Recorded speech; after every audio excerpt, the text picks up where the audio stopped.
Before we begin, if you have ever struggled with addiction, fear, anger, anxiety, grief, or any kind of hurt or habit that felt too heavy to carry alone, take a moment and type hope in the comments. You are not alone, and this message may be exactly what someone needs to hear today. Tonight, I want to share a story of recovery, a story of brokenness, grace, and a second chance that seemed impossible. This is the story of a man named David. For most of his life, David looked like he had everything together. He had a job, a family, and people who cared about him. From the outside, everything seemed fine, but inside, he was carrying wounds that no one could see. Years earlier, he had lost his father unexpectedly. He never really talked about it. He never allowed himself to grieve. Instead, he buried his pain and tried to keep moving forward. At first, he thought he was managing, but little by little, the sadness turned into loneliness. The loneliness turned into anger, and the anger turned into habits that began to control his life. A drink after work became several drinks every night. Several drinks became something he depended on. Soon, he was hiding bottles, making excuses, and promising himself that tomorrow would be different. But tomorrow always looked the same.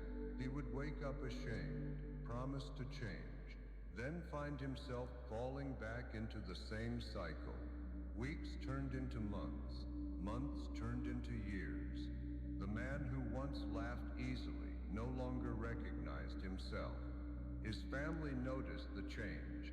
Friends tried to help, but David kept telling everyone, "I'm fine, I can handle it." The truth was, he couldn't. One night, after another argument at home, David sat alone in his car. It was late. The streets were quiet. He looked at his reflection in the mirror and barely recognized the person staring back at him. His eyes looked tired, defeated, empty. For the first time, he admitted something he had been avoiding for years. "I need help." Those 3 words felt heavier than anything he had ever said. Because asking for help can be frightening. It can make us feel weak. It can make us feel like we have failed. But sometimes, asking for help is the bravest thing a person can do. A few days later, a neighbor invited him to a Celebrate Recovery meeting at a local church. At first he refused, then he refused again, and then one evening, with nowhere else to turn, he decided to go. He almost didn't walk through the doors. He sat in the parking lot for nearly 20 minutes. He thought about leaving. He thought about turning the car around, but something inside him whispered, "Just go in." So he did. When he entered the room, he expected judgment. He expected people to look at him differently. He expected to feel ashamed. Instead, he was greeted with smiles, handshakes, warm welcomes. And then he heard something that surprised him. Person after person stood up and shared their stories.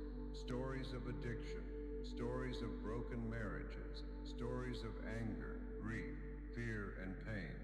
People spoke honestly about their struggles, but they also spoke about hope. For the first time in years, David realized he was not the only one carrying a burden. He was not alone. That night, he cried all the way home. Not because everything was suddenly fixed, but because for the first time in a very long time, he felt a small spark of hope.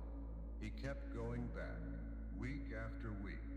Sometimes he listened, sometimes he spoke, sometimes he simply sat quietly and let others encourage him. Little by little, things began to change. He started praying again. He started reading his Bible again. He began apologizing to the people he had hurt. He learned that recovery is not about pretending you are strong. It is about admitting that you need God's strength. The journey was not easy. There were difficult days, there were setbacks, there were moments when he wanted to quit. But each time he stumbled, he found people who reminded him that failure is not the end of the Grace always invites us to stand up one more time. Months pass, then a year. The man who once sat alone in his car feeling hopeless began to smile again. His relationship slowly healed, trust slowly returned, and most importantly, his faith came alive in a way he had never experienced before. One evening, at a Celebrate Recovery meeting, David stood up to share his testimony. He looked around the room and said, "I came here thinking I was too broken to change. I thought my story was over, but God met me in my darkest place, and little by little, He gave me a new beginning." The room became quiet. Then he added, "If you're sitting here tonight thinking there is no hope for you, please hear me. If God could help me, He can help you too." There were tears in many eyes that evening, because everyone in that room understood something beautiful. No one is too far gone. No one is beyond grace. No wound is too deep for God to heal. Recovery is not about becoming perfect. It is about taking one step at a time, one day at a time, and allowing God to do what we cannot do alone. And maybe that is why testimonies are so powerful, because they remind us that the darkest chapter of our lives does not have to be the final chapter. If you are listening right now and you are struggling with something heavy, please remember this.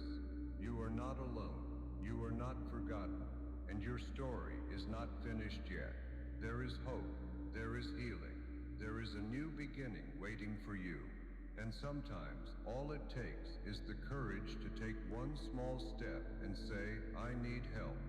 If this story touched your heart, feel free to share your prayer request or testimony in the comments below. Your words may encourage someone who is fighting a battle in silence. May God bless you, strengthen you, and remind you tonight that recovery is possible, healing is possible, and with Him there is always hope for a new beginning.